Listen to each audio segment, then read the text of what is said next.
मातली में ख़बर शामिल क्यों था। शरफ आवान की रिपोर्ट मुताबिक मातली के निज़ामानी बिरादरी के औरतों ने एहतजाजी मुजाहरो किया। मातली के रवासी मुस्मात हलीमा निज़ामानी पंहिंजे भाउ ऐं संदसि वालदा मुस्मात समीउ शाहिद सां गॾु पंहिंजे पुट एहसान निज़ामानी की बाज़ियाबी लाइ प्रेस क्लब आॾो एहतजाजी मुज़ाहरो करे धरणियूं हयूं। प्रेस कॉन्फ्रेंस में मुड़ुस जो नालो वरितो ऐं इल्ज़ाम हयूं त मूं ते अक्सर तशद्दुद कंदो हो, जंहिं ते हिन मूंखे तशद्दुद जो निशानो बनाए घर मां कढी छॾियो। हिन चयो त मूं पंहिंजे मुड़ुस खे तलाक ॾियण लाइ कोर्ट में दरख़्वास्त दाख़िल कई आहे, जंहिं करे हू मुंहिंजो ऐं मुंहिंजे घर वारनि जो दुश्मन बणिजी वियो आहे। जिथे हिन पंहिंजे हथियारबंद साथियुनि सां गॾु 2 भेरा हमिलो करे मुंहिंजे पीउ जा चेक बुक घर में मौजूदु रक़म फुरे वरिती ऐं चयो त मुंहिंजे पीउ जो चेक बुक जेको 19 मई ते चोरी थियो हो ऐं ॿियनि शयुनि सां गॾु संदसि ख़िलाफ़ FIR दाख़िल कराई। ॿिन्ही माउ ऐं धीअ वॾे वज़ीर खे अपील कई आहे। Chief secretary Sindh IG Sindh police DIG police Hyderabad SSP Badin खे अपील कई आहे त अगवा थियल एहसान निज़ामानी खे बाज़ियाब कराए वञी 25 लाख रुपयनि जो चेक पिणु ॾिनो वञे। हथ सां लिखियल चेक बुक ऐं मुंहिंजे वालिद जे जाली दस्तक जो फ़िराज़िक टेस्ट कराए संदसि फ़िराड मंज़र आम ते अची वेंदो। जॾहिं त एहतजाज कंदड़ औरतुनि ॿारनि हैदराबाद बदीन रोड बेलाको करे सख़्तु एहतजाज कयो। झिरक मां ख़बर शामिल क्यों था। लखा ॾिनो झिरकाई जी रिपोर्ट मुताबिक त झिरक लॻे सोडा CI पुलिस की कार्रवाई तहत अगवाकार ऐं सहूलतकार की गिरफ़्तारी बावजूद ज़िले ठठे की कदावर सियासी शख्सियत मरहूम सैयद एजाज़ अली शाह शिराज़ी के वेझे साथी मोज़िज़ वडेरो रोशन अली पाताणी के ॻोठ ते CI पुलिस इंचार्ज मुमताज़ बिरोई की अॻवानी में बिना जवाज़ बिना कंहिं लेडीज़ पुलिस के शक के बुनियाद ते चढ़ाई करे ॿार औरतुनि ते तशद्दुद करे घर जो सामान तोड़ फोड़ करे माली नुक़सान ॾेई केतिरो ई क़ीमती सामान खणी विया आहिनि। उन महिल जी सख़्तु लफ़्ज़नि में मज़म्मत कयूं था। पुलिस जो कमु आहे त हक़ीक़ी जवाबदार गिरफ़्तार न करे वरी कंहिं मोज़िज़िन जे घर ते चढ़ाई करे परदे ऐं चौदीवारी जो तक़दुस पाईमाल करणु। वडेरो रोशन पातणी ऐं पातणी बिरादरी मीडिया सां ॻाल्हाईंदे चयो आहे त असां मुतालबो था करियूं त वज़ीर आला Sindh Syed Murad Ali Shah IG Sindh DIG Hyderabad session जज ठठो ऐं ॿियनि आला इदारनि खां त नोटिस वठी असां सां पुलिस पारां थियल नाजाइज़ी जो इंसाफ़ ॾियारियो वञे।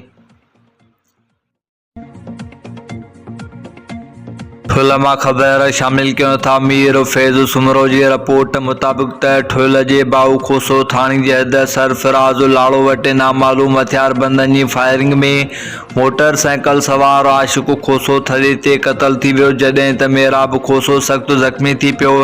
इतला मिलण ते हद की पुलिस वाक़े वारे हंधि पहुची ज़ख़्मी ऐं लाश के तालका अस्पताल मुंतकिल कयो आहे। लाश की ज़रूरी कार्रवाई बैदि लाश वारसनि हवाले कयो वियो आहे, जॾहिं त ज़ख़्मी मेराब खोसो के गणती जोगी हालत में इलाज लाइ लाड़काणू अस्पताल मुंतकिल कयो वियो आहे। बाऊ खोसो पुलिस मुताबिक वाक़े जो कारण पुरानी दुश्मनी ॿुधायो वञी पियो। पुलिस मूजिब वधीक जांच करे रहिया आहियूं। वाक़े में मुलविस जवाबदारनि खे जल्द खां जल्द गिरफ़्तार कयो वेंदो। आख़िरी इतला मुताबिक वाक़े जो केस दाख़िल न थी सघियो आहे।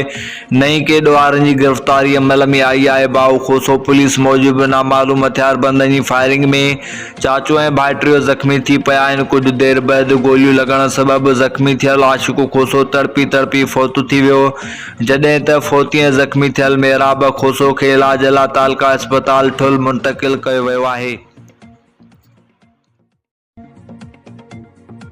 सिजावल मां ख़बर शामिल क्यों था। इम्तियाज़ मेमण की रिपोर्ट मुताबिक त चौड़ जमाली में हिंदू मशहूरी बिरादरी पारां क़दीमी कब्रिस्तान की चौदीवारी ऐं ॿियूं बुनियादी सहूलतूं न मिलण ख़िलाफ़ एहतजाज कयो वियो। उन मौक़े ते चौड़ जमाली मशहूरी जमायत के सदर रामल मशहूरी, कांजीमल मशहूरी, अर्जन मशहूरी, सुमार मशहूरी ऐं ॿियनि चयो त असां हितां जा क़दीमी रहाकू आहियूं ऐं असां हमेशह पीपल्स पार्टी खे वोट ॾिना आहिनि, पर अफ़सोस अञा ताईं असांखे का बि बुनियादी सहूलियत न मिली सघियूं आहिनि। असांजो मशहूरी क़ब्रिस्तान जेको 100 साल पुराणो आहे पर अञा ताईं हुनजी चौदीवारी न लॻी आहे। न ई असांजे वार्ड नंबर 4 में सोलर लाइटूं लॻियूं आहिनि। हिननि हुकूमत सिंध, सूबाई मिनिस्टर ऐं PP ज़िला सिजावल जे सदर रईस मोहम्मद अली ख़ान मलकाणी ऐं DC सिजावल खे अपील कंदे चयो त असांजे क़दीमी क़ब्रिस्तान जी चौदीवारी, मतियूं पीर जी दरगाह जी तमीराती कम ऐं ॿियूं बुनियादी सहूलियतुनि जे हवाले सां असांखे तरक़ियाती स्कीमूं ॾिनियूं वञनि। सिजावल मां ख़बर शामिल कयूं था। इम्तियाज़ मेमण जी रिपोर्ट मुताबिक़ त सिंध तरक़ी पसंद पार्टी ज़िला सिजावल पारां अचो त सिंध सवारियुनि जो उनवान हेठि सेमिनार मुनक़िद कयो वियो। शायान हाल सिजावल में मुनक़िद कयल सेमिनार में महिमान ख़ासि STP जो मरकज़ी वाइस चेयरमैन जाम अब्दुल फ़ताह समीजो समेत मुख़्तलिफ़ तंज़ीमनि जे अॻुवाणनि, STP ज़िला सिजावल जे सदर मोहम्मद जुमन सिंधी, अब्दुल गनी मलाव, वाहिद ख़ासकेली, कामरेड यूसुफ कुंभार, मुमताज़ अली लगारी, गुल हसन रिंद, फ़िरोज़ सिंधी, दाद पठाण, रियान बोबक, फारूक कंबराणी, सियासी समाजी अॻुवाणनि, कारकुननि वॾे अंग में शिरकत कई। उन मौक़े ते ख़िताब कंदे अॻुवाणनि चयो त सिंध खे हिकु सोचियल सम्झियल साज़िश तहत ॾुआरणे मुनशात फ़िरोशन धाड़ेलनि अवाम दुश्मन पाथारीदार बोहतारनि हवाले कई वई आहे। शहरनि तोड़ी नंढनि वॾनि ॻोठनि जे रोडनि रस्तनि ते माण्हू रोज़ फुरजनि ऐं लुटिजनि पिया पर असांजे हुकुमराननि जे कन ते जूअं बि नथी चुरे। हिननि चयो त सिंध में धाड़ेल कल्चर अवाम जो जीअण जंजाल करे छॾियो आहे। धाड़ेल रोज़ माण्हुनि खे अगवा करे उन्हनि ते तशद्दुद वारियूं वीडियो सोशल मीडिया ते अपलोड करे वारसनि खे घुरी रक़म ॾियण लाइ तंग कनि पिया। जे ग़रीब आहिनि त क़त्ल कयो वञे थो छाकाणि त इहे धाड़ेल ॾुआरी बेखौफ़ कानून जे पकड़ खां बि आजा हुजण करे वधीक वारदातूं कंदा रहनि था। हिननि चयो त सिंध में नौजवान नसुल खे हथराजूं तबाह करण लाइ मुनशात जो सरेआम वेकिरो थी रहियो आहे। उन्हनि जी सरपरस्ती पुलिस PP जा बोहतार करे रहिया आहिनि। बेरोज़गारी एतिरी त वधी वई आहे जो ग़रीब मिसकिन माण्हू हिकु वेले जे मानी लाइ परेशान आहिनि। इहे पंहिंजे ॿारनि खे तइलीम बि नथा ॾियारे सघनि। हिन वधीक चयो त सिंध जे माण्हुनि सां ॿी कहिड़ी नाइंसाफ़ी थी। घोटकी मां ख़बर शामिल कयो था। डिस्ट्रिक्ट रिपोर्टर मोहम्मद मलूक भुट्टो जी रिपोर्ट मुताबिक़ त ॾेरकी पुलिस पारां कुझु ॾींहं अॻु घोटकी वासी नौजवान परवेज़ अहमद चाचड़ खे आफ़ो फिराई करण ख़िलाफ़ संदसि वालदा पारां एहतिजाजी मुज़ाहिरो करे अदलिया खां इंसाफ़ जी अपील कई आहे।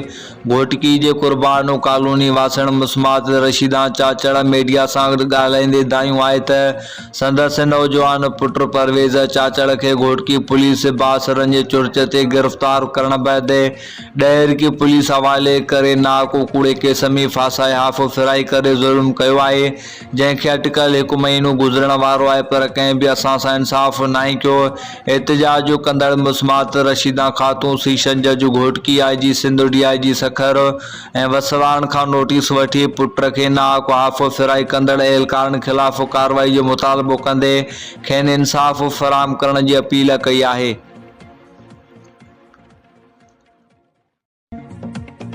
सिजावल मां ख़बर शामिल कयूं था। इम्तियाज़ मेमण जी रिपोर्ट मुताबिक़ त 7 जून 2024 डिप्टी कमिश्नर सिजावल ज़ाहिद हुसैन रिंद इम्कानी बरसातुनि जे पेश नज़र 3 आर्डेन कारो गोगड़ो सिमन नाली जो दौरो करे हलंदड़ सफ़ाई वारे कम जो मुआयनो कयो।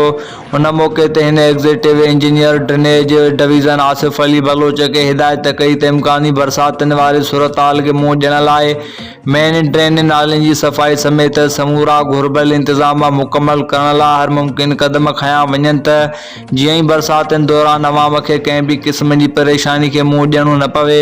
उन मौक़े ते लाॻापियल अमलदारनि ब्रीफिंग ॾींदे ॿुधायो त पहिरीं मरहले में बरसाती नालनि जी सफ़ाई सुथराई वारो कमु हलंदड़ आहे ऐं उमेद आहे त बरसातुनि खां अॻु सफ़ाई वारो कमु मुकमल थी वेंदो। उन खां अॻु deputy commissioner Zahid Hussain Rind public health engineering खाते जे अमलदारनि सां गॾु सिजावल शहर जे वार्ड 9, वार्ड 10 ऐं वार्ड 11 जे वाटर सप्लाई स्कीम जो दौरो करे सूरतहाल जो जाइज़ो वरितो। उन मौक़े ते हिन लाॻापियल अमलदारनि खे हिदायत कई त वाटर सप्लाई जो कमु 15 ॾींहंनि अंदरि मुकमल कयो वञे त जीअं अवाम खे पीअण जे पीअण जो साफ़ पाणी जी फ़राहमी खे यकीनी बणाए सघिजे। उन मौक़े ते टाउन अमलदार पिणु मौजूदु आहे।